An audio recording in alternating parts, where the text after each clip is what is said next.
Harlem Renaissance, they used their artwork to convey the hardships of segregation as well as the integration they peacefully fought to create in order to gain racial equality. Segregation is the systematic separation of people due to their racial or ethnic groups in daily life. These laws started to show up after the Civil War in 1865. According to the National Museum of African American History, white supremacy started to rise in the South, and white lawmakers at state and local level started passing segregation laws. The first set of segregation laws were called Black Codes. Black Codes were made to secure a steady supply of cheap labor, and all continued to assume the inferiority of the free slaves. These laws put a lot of restrictions on what African Americans could do in their daily life. Jim Crow laws were the more put-together laws that stayed for years to come. According to History.com, these laws showed up around the 1880s in big cities in the South. These were a detailed set of laws that told African Americans what they could or could not do in their daily life.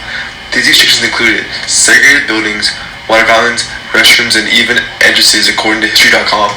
African Americans who migrated to the North attempted to get away from these laws, but unfortunately they followed them to the North. After years of protests and fighting Jim Crow laws, they were finally abolished in 1964 when the Civil Rights Act was signed. This act legally ended segregation in the United States, according to History.com. Segregation followed African Americans from the South to the North during the migration. These laws carried into the Harlem Renaissance, segregating whites and blacks from each other. Segregation in the Harlem Renaissance led to separate black and white neighborhoods. These neighborhoods that the African Americans were segregated in normally were run-down urban slums. Even though African Americans faced many hardships during the Harlem Renaissance, they were also making progress in gaining equality. For example, according to Lock.gov, black men during the Renaissance faced fewer voting barriers. Removing these barriers was considered a crucial factor in elections. The NAACP was also a key factor for segregation in the Harlem Renaissance. According to the article in the Crisis, during the 14th annual conference, they were able to outlaw residential segregation. This was able to stop the separation of black and white neighborhoods during the Harlem Renaissance. Segregation was a major problem during the Harlem Renaissance, but African American community was able to show their views on the situation through their artwork. The Harlem Renaissance for African American culture was undeniably one of the most important moments that occurred. The creative juices began to flow among young African Americans in a way that had never been seen before. In a time of hardships and segregation, art became an outlet to express and convey the oppression felt by those living in this era, an era filled with conflict, peace, creativity, negativity, and everything in between. Amazing young artists were molded in the years of the Harlem Renaissance. Plenty of musicians, artists, poets, and authors popped out and made a name for themselves. One in particular was Jacob Lawrence. Jacob Lawrence was born in 1917. He lived and experienced the inequalities African Americans were forced to face. He became a highly respected artist that was known for depicting moments of strength, power, and weakness in the African American community.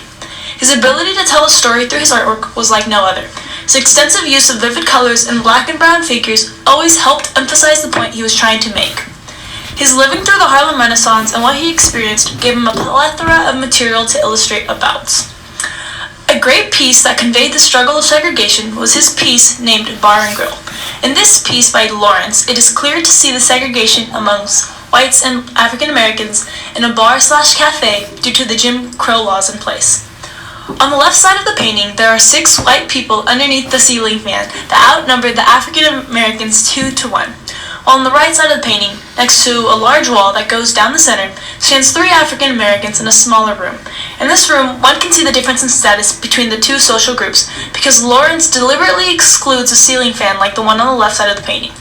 The obvious difference in how each group was treated was always made apparent due to the conditions for minorities being consistently worse than those conditions of the items used by the whites.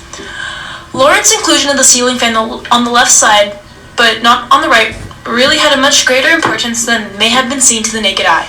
It displayed how the comfort was valued to be provided for whites but not for African Americans during the Harlem Renaissance. Bar and Grill by Jacob Lawrence was only one example of the many pieces he created that displayed segregation. Segregation wasn't something that was maybe come across. It was a daily thing for African Americans to experience, making it not uncommon for artists during the Harlem Renaissance to depict the segregation amongst both communities. With the segregation that was occurring, African American artists found themselves shedding light on the situation peacefully and effectively, a non-violent approach that was appreciated by multiple audiences. The Harlem Renaissance became such a large movement that integration among whites and blacks slowly came into play. There were aspects of the new art being created by African Americans that white people loved and wanted to experience more of. Integration during the Harlem Renaissance was an intellectual, social, and artistic explosion centered in Harlem. Music could challenge the pervading racism and stereotypes to promote progressive or socialist politics and racial and social integration. With the new increase of jazz and a new Negro American into the social class and structure of the average American, creating a new American culture. African Americans chose to improve the life around them instead of just sitting in their own sorrow. African Americans expressed themselves in the 1920s through new music, art, and literature. Through doing this, African Americans were now able to gain their own identity and social status. Blacks could now move away from the typical stereotypes set over the course of history and create new images of themselves in America. African Americans began to become more accepted in American society as they expressed themselves through new forms of art, music, and literature. During World War I, many blacks moved north to replace the white men who had gone off to fight in the war. African Americans were able to fill in the open job spots and not be discriminated against. The fiction of James Weldon Johnson and the poetry of Claude McKay described the reality of contemporary African American life in America. Hubert Harrison founded the Liberty League and The Voice, which was the first newspaper of the Renaissance. A new music style called the Harlem Stride style was created, which blurred the line between the poor blacks and elite blacks. During this time period, the musical style of the blacks was also becoming more popular to the whites. The first African American male to gain wide recognition was Roland Hayes. Through his music, art, and literature, the Harlem Renaissance began to be more represented, and the idea of a new Negro who, through intellect and production of literature, art, and music, could overcome any obstacle thrown at them, including the racism and stereotypes. The Harlem Renaissance promoted racial and social integration, and it gave African Americans a new voice and outlet to express this new creation of art and literature. This art and literature would serve to promote social integration.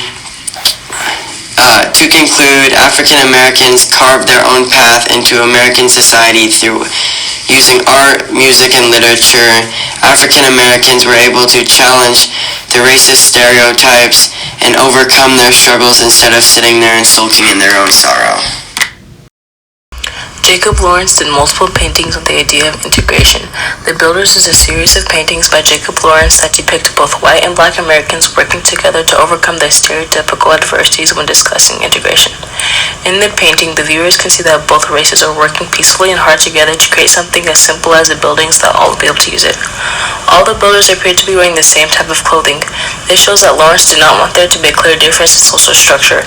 He wanted the builders to be seen as equals. Both white and black builders are doing heavy labor together as equals. There is no clear line of whites doing a certain job and blacks doing another job. Through this painting, Lawrence shows how blacks and whites are able to live peacefully together in America. He painted the pictures about integration as a way of inspiring the end of segregation. Integration was a goal for many blacks in the African American community.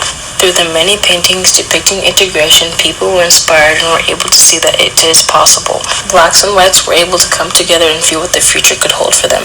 The Harlem Renaissance became a turning point for black Americans. They were able to express themselves through the art and music, and people began to accept them more. They worked hard to overcome segregation, and through time and patience, blacks gained the feeling of equality.